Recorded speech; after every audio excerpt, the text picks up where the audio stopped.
Hi, my name is Abhishek Shah, and I'm the co-founder and group CEO at RSA Global.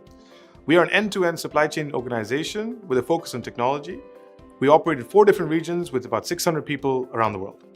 When you're thinking about an organization, culture is really at the heart of that.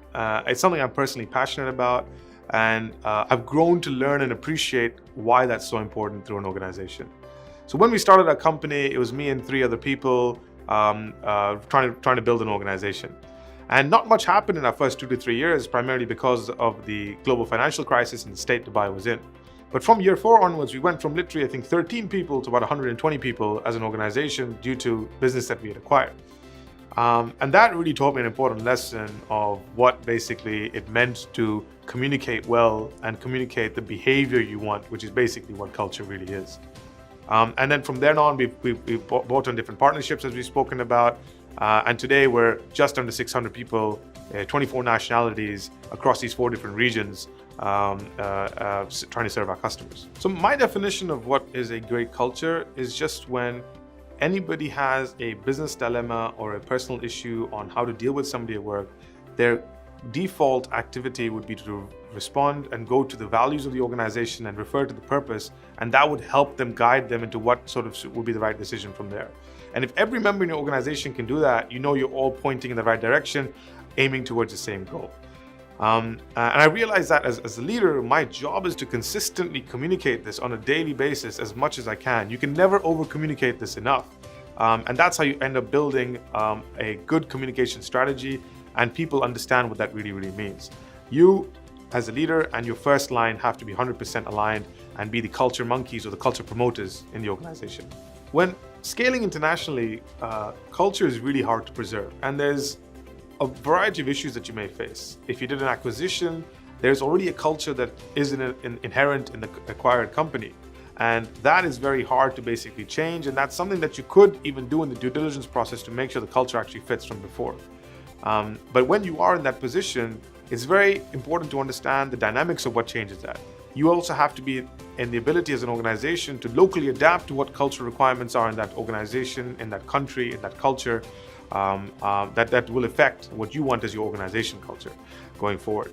And I think the control measures you can put in that is constantly having a swap of talent going back and forth that will help you understand what is the problem there and what you could embed into that organization that will help build and try to create a harmonious culture across your entire organization. So very important to be able to scale your culture is making sure that your executive team is 100% aligned to the culture of the organization. All of you need to be rowing in exactly the same direction for anything to really work.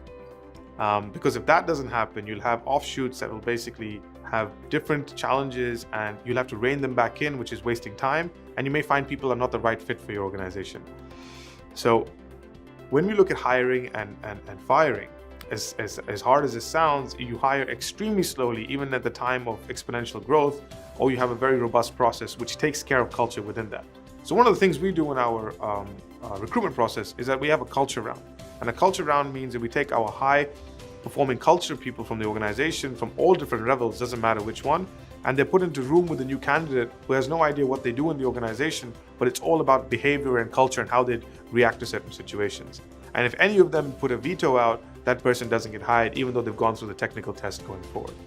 And when it comes to anybody that actually compromises anything on the values, that could be a poison that basically may spread, it's your responsibility as a leader to make sure you cut that out as soon as possible. It's very, very tough, especially when you're a small organization, because dependency is high on individuals, but it's a stand that hopefully should, once taken, provide benefit to the organization. So one tool that we use to try and make sure that we rate everybody to understand how they are performing is that it's a subjective rating, but it gives everybody a baseline.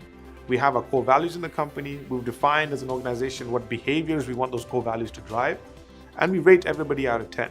And in our rating, 7 out of 10 is that you're doing 100%, you're doing what is asked of you.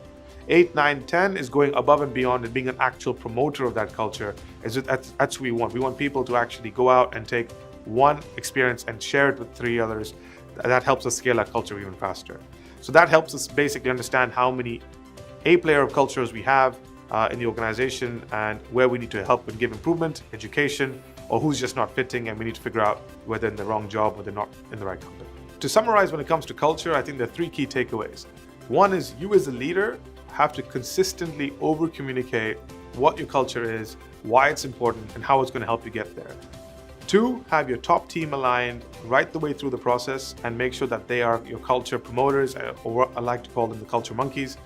And third is that make sure culture is integrated into your hiring process to make sure whoever's coming through that door has the culture intact, understands the value of it, and how they can contribute to make it better.